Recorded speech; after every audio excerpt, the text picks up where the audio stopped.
Amit Malviya, National IT Cell Chief of the Bharatiya Janata Party, the BJP dancing to victory in Madhya Pradesh, looking extremely strong in Rajasthan, and also now in Chhattisgarh in a very comfortable lead. If there was any question about what would happen in a BJP-Congress duel, I think you've smashed the Congress to smithereens in this election. Mr. Malviya, welcome and congratulations. Thank you, Rahul. I think this is a win for Prime Minister Modi's leadership. Modi ki guarantee, as he said in these state elections, particularly the Hindi heartland belt. And I think no other leader today, other than Prime Minister Modi, has a vision for this country to see a developed India by 2047. And that is what you see in action. He has delivered everything that he's promised. His credibility, the trust people have in him is what is driving the BJP to success in these three Hindi heartland states. The sweetest victory. Would I be right though, Amit Malviya? Would I be right, sir? First of all, congratulations. It's a huge day. Would I be right in saying there's a big difference now between the Hindi heartland, where you are a dominant party, where Mr. Modi is larger than life, and South India, where you would say that the Congress is the principal national party? Am I right, or is that an exaggeration, you think? Let me finish my point, Rajdeep. I will come to the question on Southern India and Telangana as well. The important issue that I wanted to bring to your notice is that the Congress lost power both in Rajasthan and Chhattisgarh, the two states where they were in power for the last 5 years. It is therefore quite obvious that the Congress does not know how to govern. The Congress does not know how to retain power after being in office. Perhaps it's a lesson for the chief ministers in these two states that running behind the Gandhis can secure you your job for 5 years, but it's not a guarantee for re-election. On the contrary, you have the BJP, which has won after 20 years again. Barring a brief period of 2 years when the Congress was in power, it's been BJP all the way. It is what governance does, it is what good governance is all about, and governments do get elected on governance. That is the message that is coming through. Coming to Southern India and Telangana in particular, let's be very clear that this is a mandate against the KCR government. It is not a mandate for the Congress. Similarly, in Karnataka also, the mandate was against the incumbent government. It was not for the Congress. So let's not make the mistake of assuming that the Congress is gaining ground in Southern India. It is the default. Am I to understand, therefore, from what you are saying, that people are you may saying, have Amit against Malviya, the that incumbent governments 2024? in these states? Are you saying, Amit, then for you, 2024 is a done deal?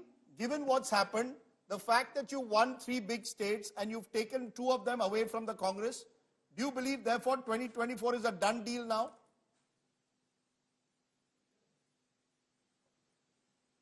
Look, we do not take any election as granted. We are going to work very, very hard for 2024. We are going to go to the people asking for a 3rd term for Prime Minister Modi. And that is how we fight all elections. We don't take the electorate for granted. We've never done it.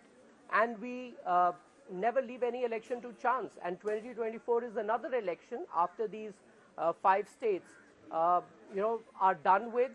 We will look at 2024 afresh as a new battle for the BJP. And at the end of the day, we have so much to talk about. And Prime Minister Modi has ensured that India today is looked up to in the world order. It is doing exceptionally well as far as the economy is concerned. Unemployment is at lowest ever. Things are on the right track. We are on path to being the 3rd largest economy by 25, 26. So there is a lot that is riding on the governance that Mr. Modi has delivered. We are going to talk about all this to the people of this country and of course hope that we will win the mandate. And let me tell you that the BJP will do exceptionally well in Lok Sabha in both Karnataka and Telangana. Take my word for it, because every time I kept telling your team that we are winning Chhattisgarh, there weren't too many takers. I'm telling you again, we will do exceptionally well in Lok Sabha and Telangana and in Karnataka, and that is what the truth of what is on the ground is. Talk to us for a moment, Mr. Malviya, about how the BJP turned it around in Chhattisgarh and in Madhya Pradesh, where the party's own internal surveys were predicting a much tougher fight in Madhya Pradesh, some of them showing the Congress in the lead in Chhattisgarh till a few weeks before polling. From there, to turn it around, the fact that the Home Minister himself picking the tough states of Madhya Pradesh and Chhattisgarh, camping, going down on every seat, trying to figure out how to win, and probably the Congress taking their position a bit for granted, thinking they had it in the bag even before the votes had happened.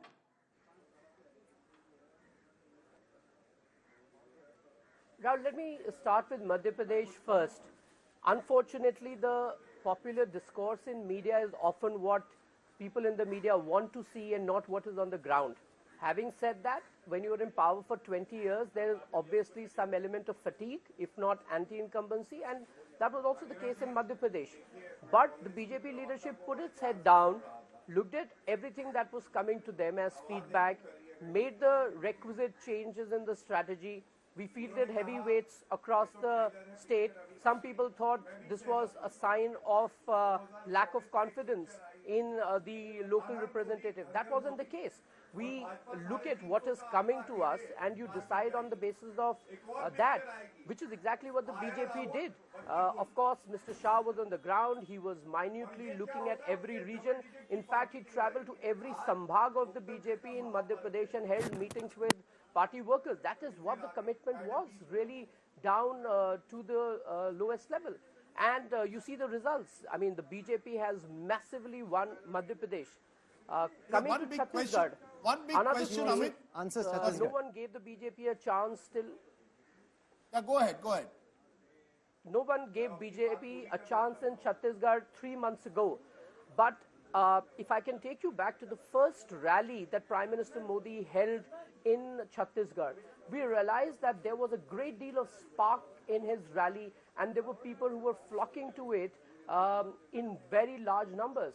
And that made us think about the undercurrent, the corruption, the lack of governance, the apathy towards farmers, the liquor scam which destroyed families in Chhattisgarh. It was all there. There was huge anti-incumbency against Baghel. He may have been popular with the section of the media in Delhi, but he had not delivered on ground. And we started building on it. We realized that the people did not vote us out 5 years ago because they were unhappy with governance, because after all, we had been in power for 15 years after Chhattisgarh was formed. It was because we could not deliver on the bonus on the paddy is the reason why we got voted out. We made good that. We announced that as part of our manifesto. We ensured that we met people's expectations, and because of the trust that people have in Prime Minister Modi's leadership, in the BJP, that they voted for us the way they have. And Chhattisgarh is, like I said again, the sweetest victory because nobody gave us a chance. But the party, the leadership, our cadres, and of course the people of Chhattisgarh have entrusted the BJP again with a mandate, and we are extremely grateful for that. Are you seeing, therefore, a generational change now in these states? There's much speculation. Kaun banega Mukhyamantri? Does Shivraj Singh Chauhan stay on? Does Vasundhara Raje come back? Do you find a new face for Raman Singh in Chhattisgarh? Is the BJP seeing these elections as a moment for generational change?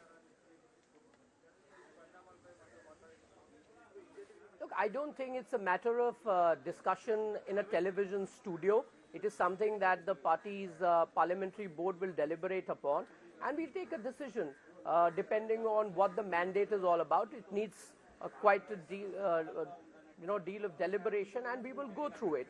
And we will come up with the best possible alternative. What's your sense? Has the time come that you don't make the same mistakes the Congress makes? Will you all bring in generational change? Rajdeep, allow us to decide who our chief minister should be, and my sense is really not of much consequence here. On another note, Mr. Malviya, there were lots of laddus coming to the Congress office this morning at 7 o'clock. I was told 200 kilograms of laddu. Are you sending them message कि भाई हमें भेज दो, आपके तो किसी काम का नहीं है? Well, I don't know about the laddus, but one thing is quite clear. If the Congress thinks that it is their ordained right to rule in this country, then it is not the case anymore. If they persist on continuing with Rahul Gandhi's leadership, they will face lot many more disasters in the days ahead. You should perhaps ask the Congress spokesperson, how many days did Rahul Gandhi spend in Madhya Pradesh and in Rajasthan as part of his Bharat Jodo Yatra? You speak about marginalization of leaders. Mr. Kharge, a Dalit president that the Congress claims to have put in the job, his pictures went missing from Rajasthan advertisements.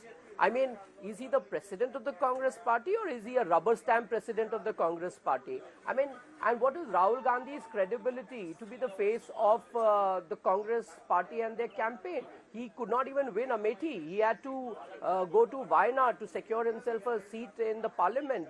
But if they are not willing to look beyond the Gandhi family, good luck to them. I mean, I hope Rahul Gandhi sticks around for as long as he can, but that's not the kind of leadership people of India are looking at.